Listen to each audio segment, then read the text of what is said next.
Bueno, Maco, además de darte la bienvenida a la columna vertebral Historias de Trabajadores, es realmente buenísimo, fantástico para nosotros tenerte por más de una razón y acabas de dar un paso imposible de revertir, porque ahora que nos diste una nota por esto, después vamos a salir por otros temas que tengan que ver con otros trabajos. Pero ahora vamos derecho al tema... Ahora vamos derecho al tema de 1985. Primero felicitarte a vos, a todo el equipo, a todo ese detrás de la escena que uno después disfrutó y sufrió y acompañó en ese éxito de la pantalla. ¿Cómo te llega a vos la idea? Y si desde un primer momento existió la posibilidad, la idea, la propuesta de hacer foco en ese grupo de jóvenes que acompañaron a los fiscales. Sí, yo el primer contacto lo tengo con Santiago y con Mariano. Yo a Santiago no lo conocía, había visto películas de él, pero no lo conocía. A Mariano sí lo conocía porque mi hija había trabajado con él, colaborando con él en una película. Y en realidad los que nos involucramos inicialmente en ese punto fueron Judith Connie, una compañera que falleció a principios del año pasado, y yo. Y yo creo que sí, ellos desde el principio pensaban que la historia la querían contar desde ahí. En el caso, yo creo que la colaboración más importante que yo les pude dar es un programa que había hecho en ese momento, propiamente en ese momento, en el año 1986, mi viejo editando los testimonios del juicio, y un programa largo que se hizo para dar en la televisión, en ATC en ese momento. Después lo que pasó fue que vino Semana Santa y las posibilidades de dar el programa se perdieron, el programa se perdió de hecho, y yo lo pude recuperar unos años después de una manera que no viene a cuento ahora contar, pero les di yo creo que eso les tiene que haber ayudado mucho, porque los tiene que haber metido mucho en la dinámica del juicio, que era muy importante que pudieran transmitir eso. Todo esto fue, todo este proceso se dio en plena pandemia. O sea, la mayoría de estos encuentros fueron, salvo uno inicial, que fuimos juntos al Palacio de Justicia para que vieran la sala, fueron todo por Zoom, digamos, muy atravesado por esos 2 años horribles. Y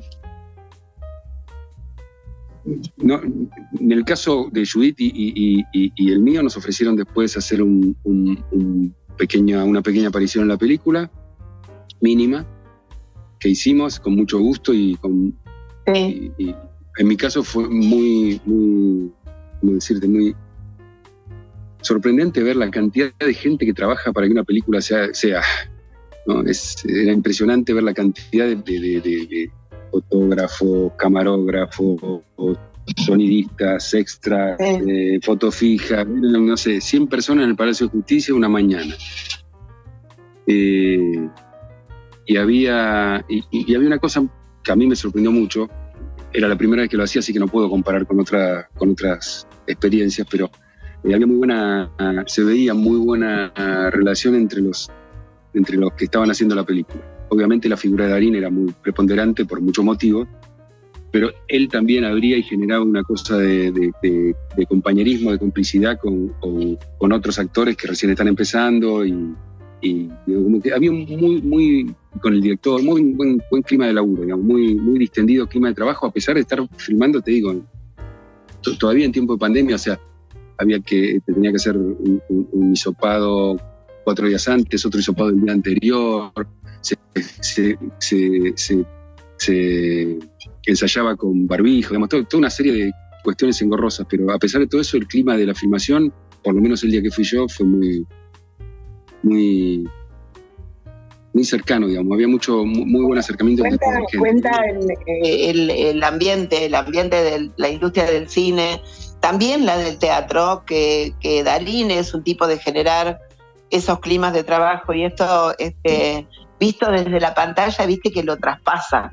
Ese clima llega a la gente, como que se trabajó que se trabajó con mística, me da la sensación. Pero además abre una puerta, en este caso a través de los personajes que encarnan ustedes, que son quienes hacen toda la investigación, el recorrido por el país y demás, que incluso muchos de nosotros no conocíamos en su totalidad. Yo pude asistir al estreno que se hizo, la Función Especial para Derechos Humanos, y en esa función había muchísimas de las personas militantes en derechos humanos que se estaban enterando de que esa había sido la mecánica. Y a mí me parece, en ese momento se me ocurrió pensar que la película tenía un enorme destino en todas las generaciones, pero sobre todo en las generaciones muy jóvenes, porque te estaban mostrando que era posible, sin heroicismos fallutos, sino con como que era posible un trabajo si se realiza realmente con responsabilidad, con ganas, con pasión y en equipo. Y esto llegó muy fuerte a la gente. ¿Ustedes se dan cuenta de que esto ha sido en estas nuevas generaciones un impulso fuerte? Sí, yo igual, digamos, yo limitaría un poco. Yo creo que es un trabajo del que todos, a pesar del tiempo transcurrido, estábamos en ese momento, estuvimos siempre y seguimos estando muy orgullosos.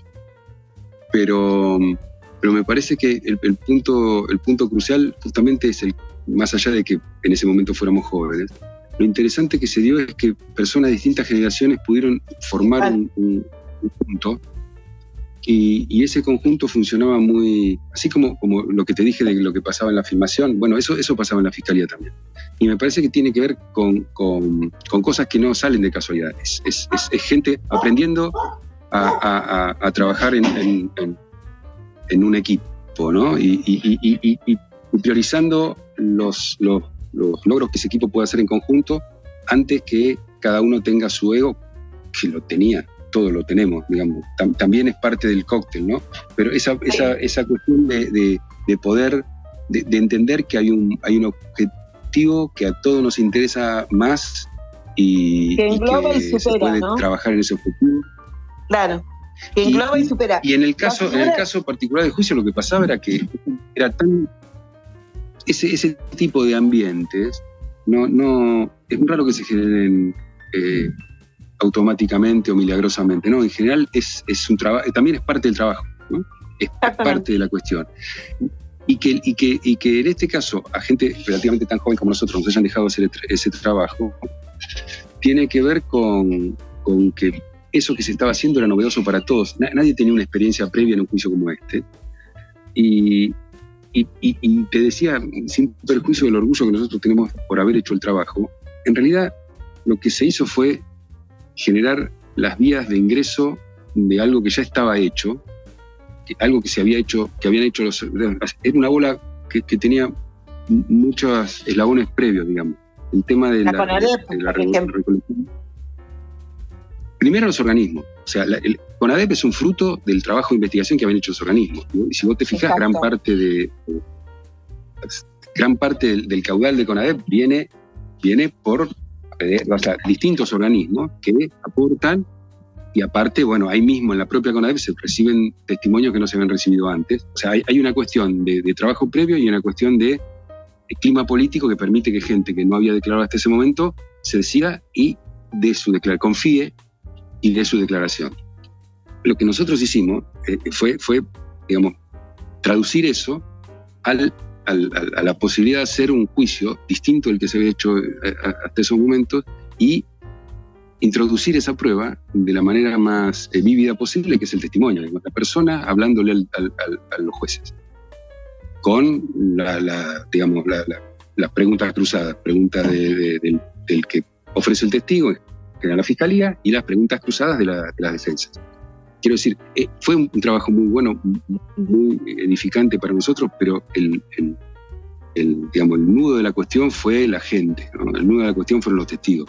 Esa es una decisión, en aquel momento fue una decisión obviamente de Trasera y de los equipos y toda la construcción que se hizo, pero cuando uno lo ve, cuando ves cómo se retrata Estracera, con todas las licencias de la creatividad y demás, cuando uno ve esa escena entrañable entre Somigliana padre, Somigliana hijo y el fiscal en ese teatro, que no importa si es verdad o no, pero genera un clima de una Estracera accesible. La primera frase que se nos ocurrió a muchos periodistas no fue nada novedoso, era como la épica de los comunes, la épica de un tipo que hizo el trabajo que había que hacer y lo hizo bien y le hizo honor a ser fiscal. Y estamos tan lejos de eso, se ha construido tanto héroe de barro, que me parece que la película le pegó al medio a esta sensación de podemos volver a hacer las cosas bien los comunes, y es más, es la obligación que tenemos cada día de hacerlas bien. Esa figura de ese hombre, de esta manera, sin héroe, sin capa, sin Superman, y rodeado de toda esa gente que estaba rodeado. Repito lo de la escena entrañable porque es una de las cosas que me acuerdo y lloro cada vez que me acuerdo de esa escena y me río porque hay humor. Me parece que es un legado que por eso pega tanto internacionalmente, porque se puede leer. Sí, sin duda ese es un... Y también lo que vos decís, estamos muy acostumbrados a suponer que en este país hacemos siempre las cosas mal, ¿no? Que todo lo que hagamos está condenado a ser una mierda, más allá de las intenciones, ¿no? Y eso es mentira, ¿no? Y por ahí hemos reproducido mucho eso, de decir, no, todo se verá al carajo, todo va... No, a veces, obviamente, después la historia sigue, pues, se termina la película, pero los personajes siguen haciendo cosas, buenas, malas, regular, pero en términos de un relato cerrado, y sí, se han hecho muchas cosas buenas, y si vos lo pensás, el juicio en realidad es uno de los momentos y uno de los mecanismos mediante los cuales la sociedad argentina empezó a tratar de digerir algo que era muy difícil de hacer, y que lo sigue haciendo, ¿no? El juicio fue uno de los hitos, pero hay todo un trabajo de una sociedad tratando de deglutir esa cosa horrible que había sucedido, y viendo esa cosa horrible que había sucedido también por esa sociedad, ¿no? Tratando de restañar sus heridas, pero también sus culpas, ¿no? En eso también es sanador la película. Es sanadora en saber que se empezó hace mucho tiempo con el tema de derechos humanos, que se rescató lo hecho en dictadura, que estábamos recién salidos de dictadura y que se habían podido hacer cosas buenas. Absolutamente de acuerdo con vos en la identificación también del bien hacer que tuvo mucha gente. Le cuento, ya se lo dije al principio cuando presenté la nota, lo vuelvo a repetir ahora a Baco. Baco pertenece a un equipo y a una organización que mucho antes de que fuéramos campeones mundiales había traído más de una copa, si pudiera ponerse en esos términos, porque el equipo de antropología forense es sin lugar a duda otro orgullo nacional, otro orgullo, otra manera de demostrar que podemos hacer las cosas bien. ¿Qué sentís cuando internacionalmente se entiende el código de la película? Me sorprende mucho, me sorprende para bien, pero digamos, era imprevisible. Yo suponía,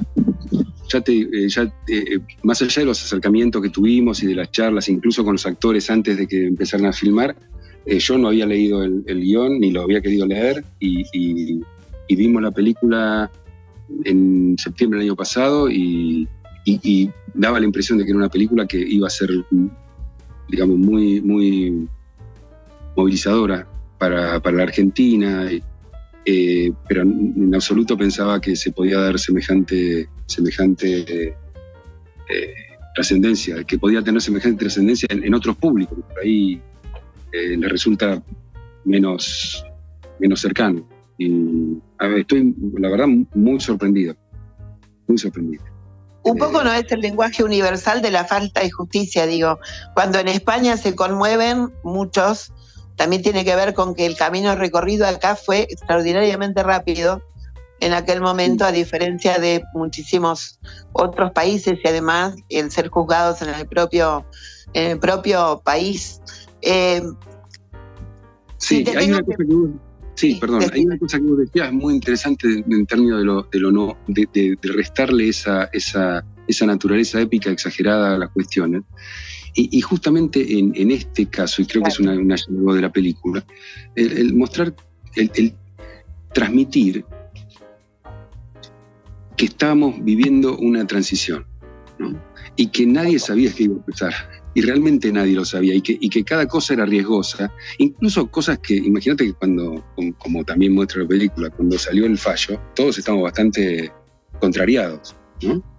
Y es cierto que tanto tiempo después vos lo mirás y decís, bueno, como que determinadas cuestiones que parecían fundamentales, y que por ahí eran fundamentales en ese momento, 30 y pico años después, son otras las que terminan pareciendo más importantes.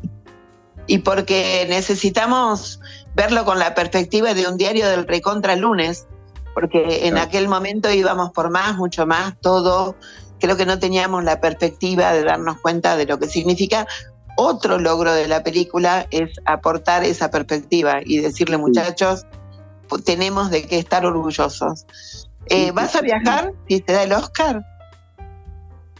No, es loco. No, yo esta película me encanta, los apoyé en todo, pero es, o sea, recibo como un halago que no me merezco las felicitaciones, porque las felicitaciones son para la gente que hizo la película. Nosotros, insisto, yo estuve muy cerca sobre todo de Judith y de Lucas Palacios en este momento, porque bueno, otros compañeros desafortunados, Nicolás Corradini, Mabel Coralón, no están. Pero lo que nosotros queríamos era que se supiera, digamos, lo que nuestro aporte era que se conociera el rol que tuvo mi viejo. Para mí era, digamos, lo que más me interesaba.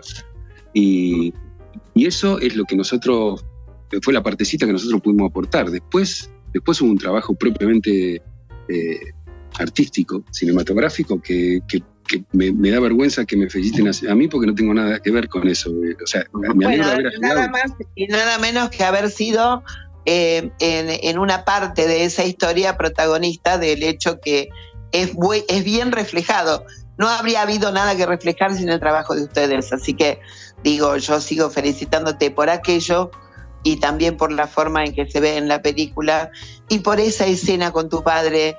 Esa escena en el teatro en Tres Trasera, un joven Maco y tu padre, Carlos Omigliana, que es maravillosa. Cuando la viste, ¿qué sentiste con esa escena? Mira, yo había tenido una experiencia muy de mucho golpe, porque el día que te cuento que fui a hacer la filmación, bueno, estuve todo un tiempo antes de tener que pasar por vestuario. Esto toda una serie de rituales que hay que... Y viste, la gente de cine a las 12:30 cortan, porque cortan para comer siempre. Cortan 12:30, no sé, poner a 1:30 vuelven. Y en ese periodo yo me puse a hablar con el que iba a ser de mi viejo, al que yo no conocía, la pasada. Y fue una cosa rarísima, viste, estar hablando... Mi viejo murió hace 30 y pico de años. Volver a hablar con alguien que iba a ser... Y en ese sentido, te cuento esto porque sí, para mí, más allá de algunas cosas que no sucedieron exactamente así, ellos lograron captar una cuestión de la relación, de la relación tan compleja que había entre personajes que eran muy distintos, pero que a pesar de que venían de lugares distintos, que pensaban distinto, ahí se acoplaron de una manera única. En el caso mío con mi viejo no, porque yo a mi viejo lo conocía desde que había nacido, y él a mí. Pero a mí me parece que... y es lo que le traté de transmitir, que el aporte que él había hecho como persona mayor, como persona que estaba pensando, que tenía un conocimiento de lo escénico y que estaba pensando en hacia dónde, cómo se iba a sintetizar todo lo que estaba pasando en la sala de audiencias gracias a los testigos en formato de una acusación. Sí, a mí también me impresionó. O sea, es como un revival muy extraño. Vamos a ir cerrando la entrevista. En lo personal, Maco, hace mucho tiempo que te conozco desde los lugares como periodista, con los logros del equipo de antropología forense, con el estudio y con todo lo demás, que creo que todo bien con tu humildad. Yo no tengo por qué ser humilde en mi orgullo de decir que estoy orgullosa de aquellos equipos que hicieron posible el juicio, de aquellos pibes y de lo que cada uno de esos pibes hizo después con su vida, porque nombraste unos cuantos que no dejaron ahí su carrera y su compromiso, sino que la siguieron hasta el último día de sus vidas, como el caso de Judith y otra gente más. Así que es un homenaje también a una coherencia, la coherencia de los comunes, los que no buscan el estrellato, sino buscan ser efectivos y comprometidos. Así que gracias por eso y gracias generacionalmente por no bajar los brazos. Muchas gracias, Maco. Un abrazo.